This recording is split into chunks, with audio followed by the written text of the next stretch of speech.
In Tai Tapu there's a castle, on a hill, and it was built before the Ed Sheeran song was released.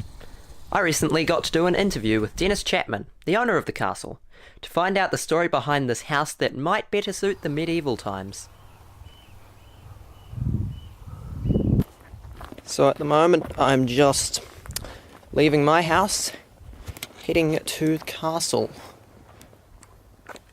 Here it is. The first defence.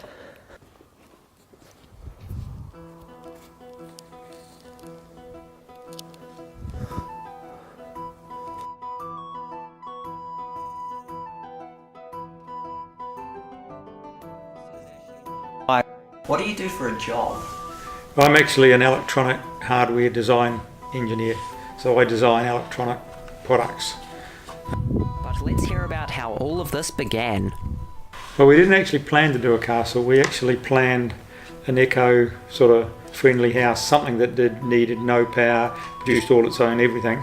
And originally it was designed like a normal house. We needed a theme to build the place by, and because of the stone and the slit windows we thought, well, we'll try a castle. So then I re-sketched everything to make it look like a castle. We wanted to build a medieval style castle, not a modern version of it, so we tried to make as many of the features of it to look, that era. Some may disagree with that statement, based off the amount of solar panels the castle has.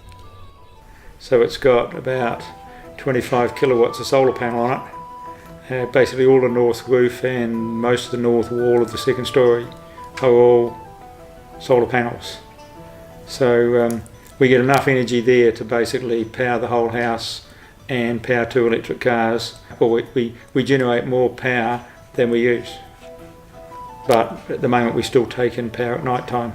Some of the battlements I just sort of worked out what they would have used and how they would have used them and tried to make it real. And most of those features we actually at one stage tried to work out how we could make them so they would work, and how would they work with the technology they had 500 years ago. And then we decided I would never never lift the drawbridge and never drop the portcullis, so why actually go to all that trouble of doing it. You've got the dungeon, or there, where it looks as if you go downstairs. In fact, it's a flat piece of floor just painted, so it looks like stairs. But the number of people we've had at parties that have tried going downstairs, they sort of get there and they start stepping downstairs and then they fall over. That's funny. We basically started designing probably 2 years before the earthquake. When the first main earthquake hit, we were just digging the hole to put the foundation of the place in. So there's a lot of things that are quirky, but they actually serve a purpose. Like the gargoyles outside serve the function that the gargoyles are designed for. They're to take the water away from the building, from the rain and stuff. And they're actually on the overflows from all the guttering upstairs. If the gutters get blocked, the water comes out through the gargoyles' mouths. And we've had that a few times. It looks really good. When we had some drains blocked above the bedrooms on the west, so on the east. It looks really good. The little grandkids loved it.